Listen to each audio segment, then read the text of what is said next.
अच्छा बच्चों, अब हम सॉलिड की दो टाइप्स का कंपैरिजन करेंगे जो कि बहुत इंपॉर्टेंट है। आप बार बार अपनी बुक में क्रिस्टलाइन और अमॉर्फस का वर्ड जो है वो बार बार सुनेंगे। तो जो सॉलिड है बेटा, उसकी दो टाइप्स हैं, आपके सामने बोर्ड पे लिखी हुई हैं। One is crystalline solid and the second one is amorphous solids. तो दो तरह के सॉलिड्स बेटा हमारे इर्द गिर्द मौजूद होते हैं। one type is crystalline solid and second one is amorphous solids। अब इनके दरमियान मेजर डिफरेंसेस क्या क्या होते हैं वो हमने देखने हैं। तो सबसे पहले क्रिस्टलाइन सॉलिड में अगर मैंने जो पहला पॉइंट लिखा है कि क्रिस्टलाइन सॉलिड में जो एटम्स का अरेंजमेंट है वो बेटा रेगुलर होता है। जैसे आपको यहाँ पर नजर आ रहा है, एक तरतीब के साथ एटम्स एक दूसरे के साथ बाइंड है, जुड़े हुए हैं। थ्रू आउट द स्ट्रक्चर आप देखो, जो एटम्स का अरेंजमेंट है वो क्या है, रेगुलर है। जबकि अमॉर्फस सॉलिड में क्या है, एटम्स का जो अरेंजमेंट है वो शुरू में तो रेगुलर था, लेकिन थोड़ा सा ही आगे जाने के बाद एटम्स का जो अरेंजमेंट है वो क्या हो गया है, इररेगुलर हो गया है। ठीक है, तो फर्स्ट डिफरेंस इज कि क्रिस्टलाइन सॉलिड में रेगुलर अरेंजमेंट होता है एटम्स का, जबकि अमॉर्फस सॉलिड में बेटा इररेगुलर अरेंजमेंट ऑफ एटम्स होता है। दूसरा, order of atoms is long range. जो एटम्स का तरतीब है, एटम्स की जो तरतीब है उसकी जो रेंज है वो बहुत लंबी होती है। मतलब क्या है कि पूरे स्ट्रक्चर में आपको क्रिस्टलाइन सॉलिड के नजर आएगा कि पूरे के पूरे स्ट्रक्चर में एटम्स का जो अरेंजमेंट है वो बिगड़ेगा नहीं, वो वैसे का वैसे ही रहेगा, जैसे शुरू में था एंड तक वैसे का वैसे ही रहेगा। जबकि अमॉर्फस सॉलिड में, जैसे यहां पर आप देखो क्रिस्टलाइन सॉलिड में, यहां से अगर हम स्टार्ट लें एंड तक जो एटम्स का अरेंजमेंट है वो क्या है, एक ऑर्डर में है, एक रेगुलर तरीके से एटम्स अरेंज हैं। जबकि यहां पर आप देखो अमॉर्फस सॉलिड में क्या हुआ, शुरू में तो एटम्स का अरेंजमेंट रेगुलर था, लेकिन थोड़ा सा ही आगे जाने के बाद एटम्स का अरेंजमेंट क्या हो गया है, इररेगुलर। तो इस वजह से अमॉर्फस सॉलिड में ऑर्डर ऑफ एटम्स जो है वो शॉर्ट रेंज का होता है।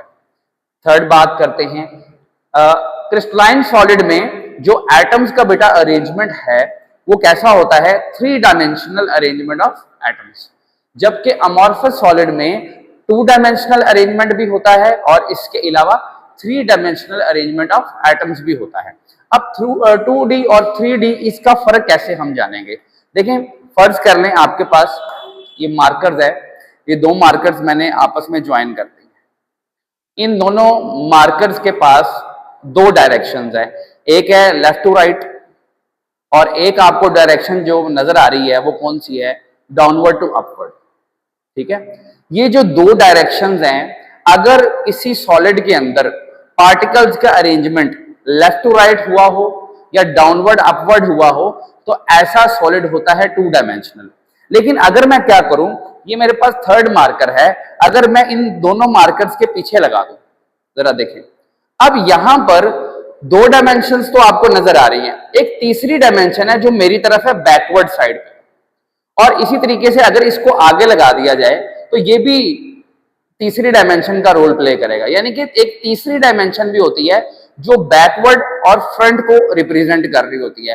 तो अगर किसी सॉलिड में एटम्स का अरेंजमेंट तीनों डायमेंशंस में हो, तीनों डायमेंशन से मुराद क्या है, left to right, downward upward, front end backward, अगर तीनों साइड पर एटम्स का अरेंजमेंट है तो ऐसा सॉलिड बेटा थ्री डायमेंशनल होता है।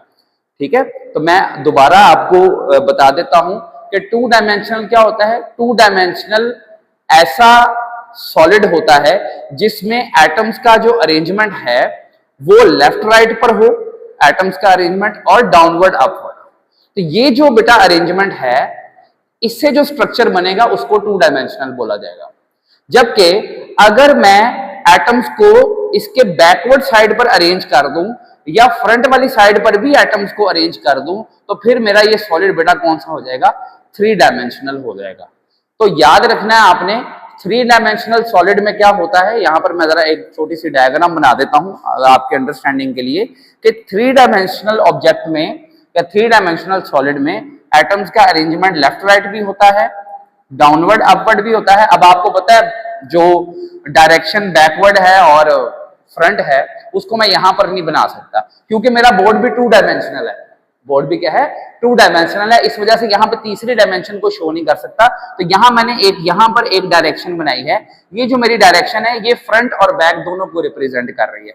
अगर एटम्स का अरेंजमेंट इन तीनों डायमेंशन में होगा तो ऐसे सॉलिड को मैं क्या बोलूंगा, थ्री डायमेंशनल, और थ्री डायमेंशनल सॉलिड्स क्या होते हैं, क्रिस्टलाइन सॉलिड होते हैं। ठीक है, जबकि टू डायमेंशनल अरेंजमेंट क्या होता है कि सिर्फ अरेंजमेंट कैसा हो, left right and downward to upward. तो ये जो बेटा अरेंजमेंट हो, अगर यहां पर सिर्फ एटम्स अरेंज हैं तो ऐसा सॉलिड बेटा क्या होगा, टू डायमेंशनल सॉलिड।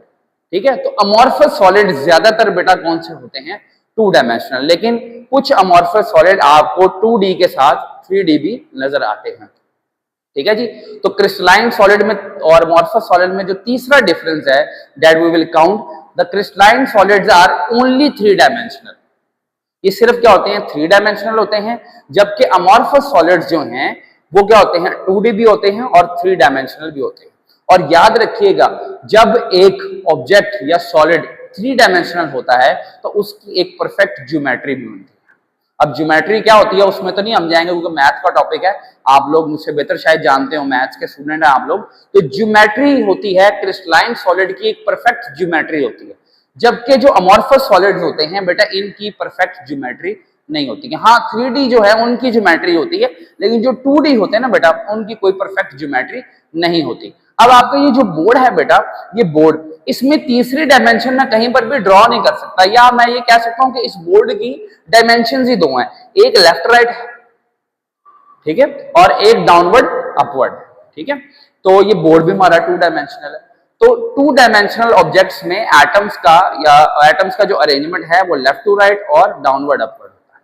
उसके बाद जो चौथा डिफरेंस है कि क्रिस्टलाइन सॉलिड्स का मेल्टिंग पॉइंट फिक्स होता है, इनका फिक्स मेल्टिंग पॉइंट होगा, ये एक खास टेम्परेचर पर मेल्ट होते हैं, जबकि अमॉर्फस सॉलिड इनके मेल्टिंग पॉइंट का हमेशा एक रेंज होता है कि इस रेंज से इस रेंज में ये सॉलिड मेल्ट हो जाएगा। ठीक है, जबकि क्रिस्टलाइन सॉलिड्स का मेल्टिंग पॉइंट जो है वो हमेशा फिक्स होता है। जैसे सोडियम क्लोराइड, सोडियम क्लोराइड एक कॉमन सॉल्ट जो हम घर में इस्तेमाल करते हैं, आप सब फेमिलियर भी होंगे इससे। जो सोडियम क्लोराइड है बेटा वो क्रिस्टलाइन सॉलिड है, और सोडियम क्लोराइड का जो मेल्टिंग पॉइंट है वो फिक्स है।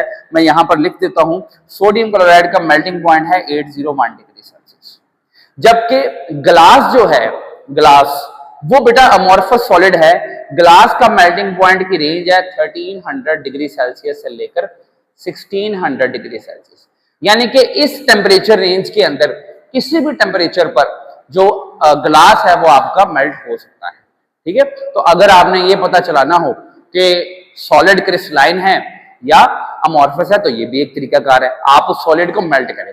जो सॉलिड फिक्स टेम्परेचर पर मेल्ट होगा वो क्रिस्टलाइन होगा, और जो सॉलिड फिक्स टेम्परेचर पर मेल्ट ना हो, एक दफा आपने मेल्ट किया तो कोई और टेम्परेचर आया, दूसरी दफा मेल्ट किया तो कोई और टेम्परेचर आया, तो अगर सॉलिड फिक्स टेम्परेचर पर मेल्ट नहीं हो रहा तो वो सॉलिड बेटा आपका कौन सा होगा, अमॉर्फस सॉलिड होगा। अब एग्जांपल्स की अगर बात करें तो जैसे मैंने इसकी आपको क्रिस्टलाइन सॉलिड की एग्जांपल दी है, जैसे सोडियम क्लोराइड की अभी हमने बात की,